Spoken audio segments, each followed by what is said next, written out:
Walk for justice এই স্লোগানকে সামনে নিয়ে যুদ্ধাপরাধীদের বিচার ত্বরান্বিত করা এবং বিদেশে পালিয়ে থাকা যুদ্ধাপরাধীদের দেশে ফিরিয়ে নিয়ে বিচারের কাঠগড়ায় দাঁড় করানোর জন্য বাংলাদেশের বাইরে প্রথম স্থায়ীভাবে নির্মিত ওল্ডহাম শহীদ মিনার থেকে যুক্তরাজ্যের প্রধানমন্ত্রীর কার্যালয় 10 ডাউনিং স্ট্রিটে পদযাত্রা শুরু করেছেন ব্রিটিশ বাংলাদেশি সাজ্জাদ আজিজ মালিক। তার এই যাত্রার প্রাক্কালে উপস্থিত ছিলেন বিশিষ্ট সাংবাদিক আমিনুল হক বাদশাহ, বাংলাদেশ আওয়ামী আইনজীবী পরিষদের সাধারণ সম্পাদক অ্যাডভোকেট আব্দুল্লাহ আবু, ফজলুল কবির তুহিন, মিসবাউর রহমান মিসবা সহ আরো অনেকে।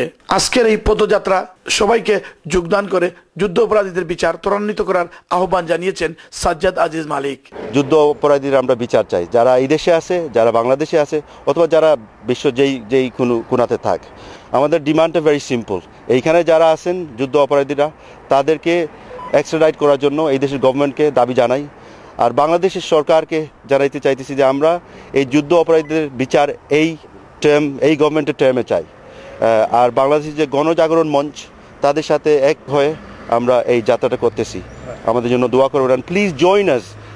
আমরা এইখান থেকে যাইতেছি স্টকন থেকে যাইতেছি বার্মিংহাম থেকে নর্থহ্যাম্পটন থেকে লুটন থেকে Regent Park and Regent Park to 10 Downing Street. Please join us and spread the word.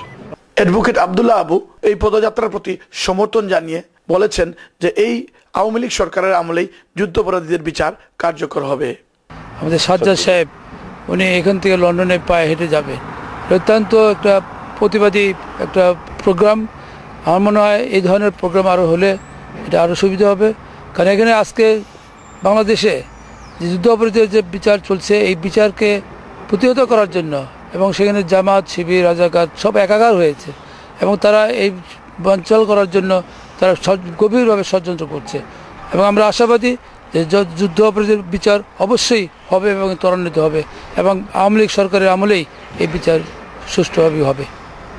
Oldham থেকে শুরু হওয়া এই যাত্রা আশটন হয়ে স্টোক-অন-ট্রেন্টের উদ্দেশ্যে রওনা হয়। Syed Sadek Ahmed, Bangla TV news, Oldham, Greater Manchester.